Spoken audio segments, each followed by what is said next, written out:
Hello అండి, అందరికీ నమస్తే. వెల్కమ్ టు వారణాసి వంటిల్లు. ఈరోజు సింపుల్ వంట అండి, చూపిస్తా చూడండి. చామగడ్డ కూర అనమాట. ఏం లేదండి, చామదుంపలు మనం కుక్కర్లో ఉడికించేసుకుంటాం కదా. ఉడికించుకున్న తర్వాత ఇలా ఒలిచేసుకోండి. ఒలిచేసుకున్న తర్వాత ఇలా ముక్కల కింద కట్ చేసుకోండి. ముక్కల కింద కట్ చేసేసుకుని పక్కన పెట్టేసుకోండి. ఒక మూకుడు తీసుకోండి. ఇదిగోండి మూకుడు తీసుకున్నాను. కొద్దిగా ఆయిల్ వేస్తున్నాను. ఆయిల్లో కొంచెం జీలకర్ర, కరివేపాకు వేసుకుని వేయించేసుకుని ఈ కట్ చేసుకున్న ముక్కలు ఇందులో వేసేసుకున్నాను. చూసారు కదా, ఇలా కొంచెం సేపు ఇలా వేగుతూ ఉంటాయి. మనం మూత పెట్టేసుకుందాము. మూత పెట్టేసేసుకుని చక్కగా ఇప్పుడు మనం దీంట్లోకి కారం రెడీ చేసుకుందాం రండి. కారం ఏంటంటే ఇదిగోండి, ఈ కొత్తిమీర కారం అనమాట. చామదుంపల కొత్తిమీర కారం కూర ఇలా వేసుకుని మీకు కారానికి సరిపడా పచ్చిమిరపకాయలు వేసేసుకుని ఏమండి ఇలా మూత పెట్టేసుకుని మనం ఒక తిప్పు తిప్పేసామనుకోండి, చక్కగా సన్నగా వచ్చేస్తుంది అనమాట. మిక్సీలో కాకుండా ఇలా చాపర్లు వేసుకుంటే బాగుంటుంది. మీకు ఏది వీలుగా ఉంటే దాంట్లో వేసేసుకోండి, సరేనా. ఇదిగోండి ఇట్లా వేసుకుని పెట్టుకుందాం. అయితే ఇప్పుడు మళ్ళీ ఒక్కసారి మూత తీసేసుకుని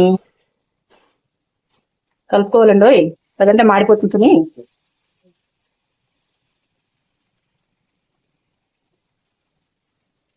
దీంట్లో కొంచెం పసుపు, అలాగే సరిపడా ఉప్పు వేసుకుని ఇలా కలిపేసుకుందాం.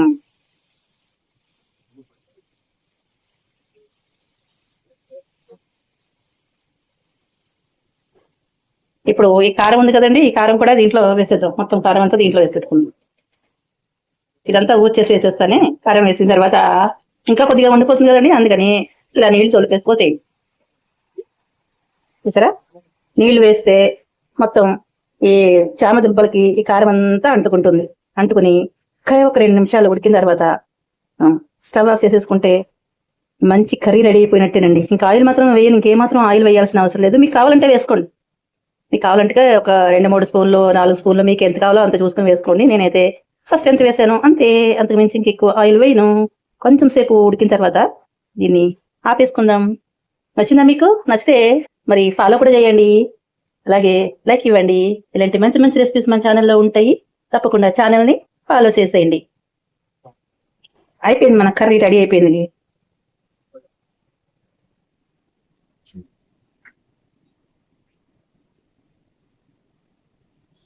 పొగలుగా పొగలొస్తుంది. వేడి వేడి చామగడ్డ కూర.